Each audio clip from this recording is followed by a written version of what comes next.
Nous avons vu donc toute une série de tutoriels sur tout ce qui concerne la saisie.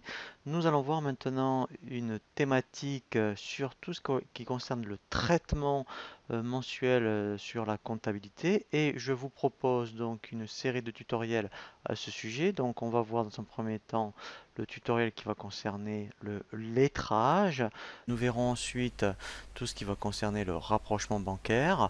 Et nous verrons également comment eh bien, générer la déclaration de TVA et télédéclarer votre TVA.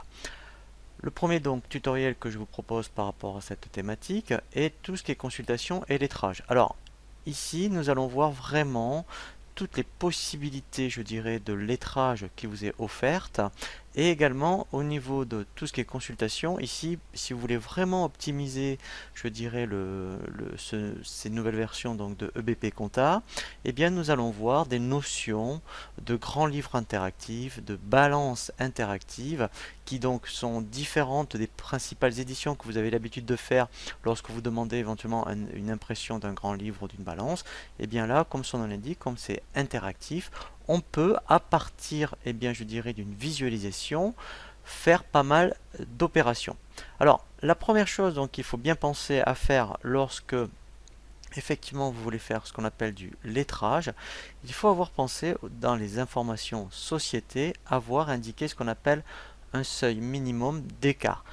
Par défaut, lorsque vous commencez donc sur BP Compta, ce seuil est à 0, ça veut dire que si vous avez des écarts de règlement, vous ne pourrez pas les lettrer et par conséquent, EBP ne pourra pas passer pour vous ce qu'on appelle une écriture d'écart de règlement puisque le seuil est à 0. Donc si vous voulez que ce soit EBP qui le fasse pour vous, il faut absolument dans un premier temps penser à indiquer un seuil d'écart. Donc pour cela, il faut aller dans ce qu'on appelle les paramètres, dans les informations société. Donc ici, il faut cliquer oui, sur ce petit bouton qui s'appelle paramètres. Et vous avez ici l'option information société. Une fois que vous êtes donc dans les informations société, ici vous avez, voyez, dans l'arborescence, une option qui s'appelle lettrage. Et là, donc moi je l'avais déjà fait puisque en fait on aborde toutes ces notions dans le tutoriel sur les informations société. Donc par défaut c'est à 0. Donc moi j'ai mis 1 euro. En règle générale, hein, c'est ce qui est, je dirais, toléré hein, au niveau des écarts maximum. Et ensuite ici, vous voyez, vous avez donc les comptes de régularisation qui sont le 658 si eh bien effectivement l'écart de règlement est en votre défaveur ou 758 s'il est en votre faveur. Alors vous allez voir, j'ai passé quelques écritures pour faire des simulations pour vous montrer qu'effectivement ça va être EBP qui va donc vous proposer directement cette OD. Donc une fois que vous avez fait cette opération, nous allons aller donc effectivement, ici vous voyez dans le menu ici de consultation lettrage. Et alors je vais vous montrer dans un premier temps ce qu'on appelle l'Open Guide. Voilà, donc là nous allons voir ici les différentes options qui vous sont proposées dans tout ce qui est consultation lettrage. Donc dans un premier temps, si on prend l'option consultation lettrage, voilà, donc là on peut demander au niveau donc des consultations, puisque là dans un premier temps on est en consultation, vous voyez ici, vous pouvez demander tous les comptes, soit tous les comptes mouvementés ou soldés. Et ici, vous pouvez demander, c'est vrai qu'en mettons par exemple, là je peux demander soit les comptes clients ou fournisseurs. Donc là ce qui m'intéresse par exemple, c'est donc le fournisseur Orange. Je peux indiquer ici un intervalle de date, donc j'aurais pu demander que le mois de janvier par exemple. Et ici donc j'ai tout le listing, et bien je dirais des écritures que j'ai passées. Alors, ici, après, effectivement, on peut demander au niveau du lettrage ce qui a été lettré ou non lettré. Donc, vous voyez, si je veux voir que les non lettrés, voilà. Là, en fait, il m'indique effectivement ce qui n'a pas été lettré. Donc, pourquoi il y en a qui ont été lettrés? Puisque, alors, on le voit après, je dirais, dans la saisie. Et bien, effectivement, on peut faire ce qu'on appelle du lettrage en cours de saisie, comme celle-ci. Donc, au moment où je règle la banque, il le lettre tout seul. Donc, ensuite, j'ai fait exprès, vous voyez ici, de ne pas lettrer certaines, je dirais, écritures. Alors, déjà, il y en a une où, par exemple, eh bien ici, vous voyez donc, si je ne l'ai pas lettré en cours de saisie, si je veux faire ce qu'on appelle du lettrage manuel, eh bien je vais sélectionner, vous voyez ici, les, pardon, les deux montants, en fait, qui correspond à la facture et au règlement. Et je peux faire ce qu'on appelle du lettrage manuel. Donc ici, si je clique sur le bouton lettrer, voilà, il va me proposer, vous voyez, un code de lettrage. Voilà, et là, donc, vous voyez, il me l'a lettré. Une fois donc que vous avez fait le lettrage, si par exemple vous voulez délettrer, eh bien en fait, donc là vous voyez que le code de lettrage est AAB, vous avez ici une fonction de délettrage. Alors on peut délettrer par compte, par code ou par date. Donc là, si je sais que mettons le code est AAB, je vais indiquer ici uniquement donc le code AAB et ici, voilà, je vais limiter que je suis. Et là je fais délettrer. Voilà, et là vous voyez, il me l'a bien délettré. Voilà, donc ça c'est ce qu'on appelle du lettrage et délettrage manuel. On peut faire aussi ce qu'on appelle du lettrage automatique. Donc, alors, en règle générale, on le voit plutôt en cabinet, et puis on le voit quand on a beaucoup d'opérations sur un compte. C'est-à-dire qu'en fait, quand on fait lettrage automatique, voilà, donc là si je le lance par exemple, eh bien, voilà, ici, donc là il va me, vous voyez, alors on peut dire, donc soit je choisis qu'un seul fournisseur ou tous les fournisseurs. Donc là je vais faire exprès de prendre, mettons, que Orange. Je vais donc ici demander que les comptes auxiliaires. Je peux demander après effectivement pour tout ce qui a été validé ou non validé. Et là, alors ça moi je vais le faire manuellement, mais on peut utiliser ce qu'on appelle le lettrage approché. Donc on va revenir sur cette notion, c'est pour les écarts. Donc là en fait, sur ici vous voyez j'ai fait exprès pour vous montrer tout à l'heure. Vous voyez il y a une facture de 40 € et il y a eu un règlement de 39,90 €. Il est capable, si vous cochez autoriser le lettrage approché, de faire je dirais l'écart lui-même.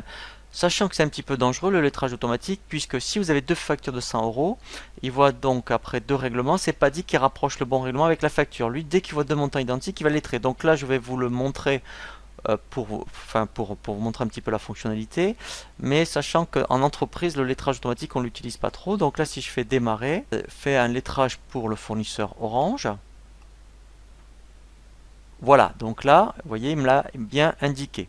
Donc, ça, c'est pour le lettrage automatique. Alors ensuite, après, effectivement, on va voir ce qu'on appelle les écarts de règlement. Donc c'est pour ça qu'ici, j'ai fait exprès de passer une facture donc, de 40 € et un règlement de 39,90 €. Comme dans les informations société, j'ai indiqué en fait que j'autorisais jusqu'à 1 € au niveau des écarts. Donc là, comme il y a 10, quand je vais faire donc le bouton lettrer, il va me proposer donc une fenêtre pour les écarts de règlement. Alors au préalable, hein, bien sûr, il faut penser à avoir coché lettrage approché sur donc le compte du fournisseur. Donc quand vous avez créé votre plan comptable, donc là je vous invite à vraiment consulter le tutoriel sur la création du plan comptable, et bien sur les clients, fournisseurs et clients, et bien il va falloir penser à avoir coché lettrage approché pour que ça fonctionne. Donc là quand je clique sur lettrer, et bien là vous voyez donc il me propose automatiquement tout seul donc de passer ce qu'on appelle une OD, et ici donc là vous voyez comme c'est à ma faveur, il me propose le compte 758. Donc là je vais me laisser guider, je fais valider. Voilà, et là, il m'a bien donc lettré le compte. Voilà, donc ça c'est vraiment très intéressant. Donc après aussi ce qui est intéressant, c'est que depuis, je dirais, la consultation, si vous vouliez consulter une écriture, on peut faire, vous voyez ici le bouton saisie par journal. Voilà, et vous accédez directement à l'écriture dans le journal. Donc si vous avez besoin de faire des modifications, des choses comme ça, c'est possible. Voilà, donc ça c'est vraiment intéressant. Et par rapport donc au lettrage, on va voir ce qu'on appelle le lettrage partiel. Donc là, je vais changer. J'ai fait exprès donc pour un client. Donc là, je vais prendre, mettons, les par rapport au client. Donc si je prends donc le client ici Durand, j'ai volontairement donc saisi une facture de vente par exemple de 300 € et en fait sur ce client, eh bien j'ai demandé un acompte et le client donc m'a versé un acompte de 100 €. Et bien dans ce cas-là, si je veux effectivement commencer à faire ce qu'on appelle du lettrage partiel, je clique ici sur le bouton partiel. Voilà, et là voyez, en fait, au lieu d'avoir des lettres majuscules, j'ai des lettres minuscules. Et là, ça me permet effectivement de dire, ah ben voilà, j'ai déjà un premier règlement qui correspond à cette facture. Moi, je vous conseille de le faire si vous pratiquez fréquemment donc ce système d'acompte, de commencer à faire du lettrage partiel. Voilà, donc là, on a bien fait le tour par rapport aux possibilités de lettrage. Et nous allons voir maintenant les possibilités de consultation. Donc, ici, maintenant, on a des nouvelles consultations, donc ce qu'on appelle des grands livres interactifs. Donc, le principe de grand livre, c'est de pouvoir consulter par contre le détail. Vous voyez, mettons là, si je demande pour Orange, voilà, donc là j'ai, mettons, tout ce qui est emprunt, Orange. Et là, en fait, maintenant, l'avantage d'un grand livre interactif, eh bien, c'est que quand je fais bouton droit, je peux, mettons, directement aller dans le journal par rapport à l'écriture. Je peux faire des modifications, comprendre bien pourquoi j'ai passé cette écriture. Voilà, donc je peux même faire ce qu'on appelle du lettrage. Donc ça, c'est vraiment très très intéressant, hein, moi, je vous conseille vraiment de passer par les grands livres interactifs. Donc on peut toujours bien sûr aller dans le menu après impression. Et quand on est dans impression, eh bien on a toutes les éditions classiques par rapport, enfin, vous voyez, aux journaux, aux grands livres, aux balances. Mais par rapport donc à tout ce qui est interactif, l'intérêt, comme son nom l'indique, c'est qu'on peut faire pas mal, je dirais, d'opérations. Et donc après, effectivement, on peut demander soit pour tous les comptes, soit que pour les clients, que pour les fournisseurs. Et ensuite, on a le même principe, donc pour ce qu'on appelle les balances interactives, où là, par contre, effectivement, on ne va pas avoir le détail par compte, mais on va voir, vous voyez ici, les soldes. Voilà, donc là, pour l'instant, ce sont tous les comptes par rapport au compte de la classe 4. Vous voyez, client et compte fournisseur rattachés. J'aurais pu demander tous, par exemple. Voilà. Et là, moi, ce qui est intéressant, eh bien, c'est que pareil, quand je fais bouton droit, eh bien, je peux donc demander, vous voyez, consultation lettrage. Et là, je vais avoir tout le détail, eh bien, effectivement, bah, du détail du compte. Donc ça aussi, c'est une fonction intéressante. Vous pourrez dire, ben moi, je veux voir, admettons, par exemple, que les clients, ou voilà les clients. Et ensuite, après, ce qui serait intéressant, vous pourriez dire, ben voilà, je vais commencer mon lettrage de tous mes clients. Et là, vous faites client par client. Voilà, donc c'est intéressant hein, maintenant d'utiliser ces nouvelles fonctionnalités, puisque après, maintenant, au niveau de la révision comptable, grâce à ces grands livres interactifs et balances interactives, c'est beaucoup plus souple donc pour faire après des révisions.